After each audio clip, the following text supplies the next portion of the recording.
Brought to you by GTA. We start with you. All of our firefighters are compensated for hours worked, and so that's what the basis of my response back to the senator was. Earlier this month, Senator Joanne Brown received a tip from an anonymous source about concerns with Guam Fire Department personnel. The concern being that certain GFD personnel are allegedly working hours they are not entitled to, with firefighters who had been assigned to work administrative duties receiving overtime compensation for hours they were not working. Public Safety Oversight Chair Senator Jose Pedo Terlaje shared the alleged concern penning a letter to GFD Chief Dan Stone. Senator Terlaje received a response from the fire chief, who was hoping to clear up any concerns. There are no uniformed firefighters that are being compensated for work that they're not working. It's also understood that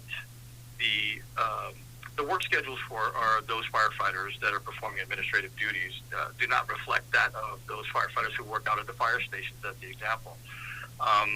So they definitely do work basically an 8 to 5 kind of schedule, but they do a lot of other things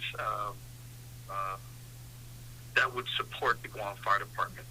As outlined in the response, Chief Stone explained the numerous tasks uniformed firefighters assist the department with. He says they perform vital administrative duties and have a work schedule that falls outside of what the traditional platoon work schedule reflects. Being assigned to the mass units, the communications van in the event that that's necessary.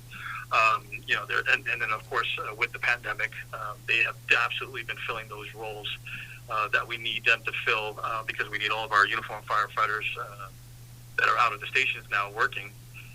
They've been able to fill our decontamination team requirements, which is being filled by our fire prevention personnel. We've got them doing a bunch of stuff to fill that need. Additionally, the chief explains that since the onset of the pandemic response, they have been staffing the 24/7 Command Post Center operation. And on top of the regular day-to-day requirements, there have been several additional tasks added to an already stretched staff. Although this question has been a reoccurring concern prior to the pandemic. And KUAM asked Chief Stone why he has repeatedly addressed this matter. I'm not sure. I can only speculate, but it's probably because these firefighters are not working the schedules that they would see normally out at the fire stations.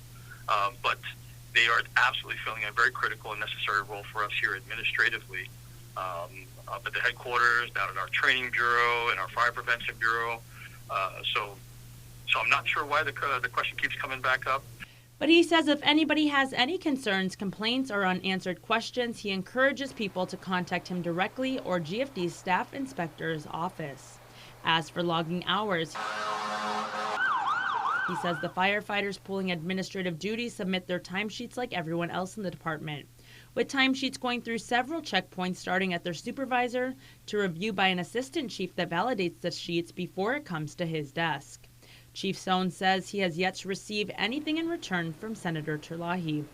KUAM reached out to Senator Terlaje, who was unavailable for an interview due to the ongoing legislature session, and he did not have any comments to add at this time.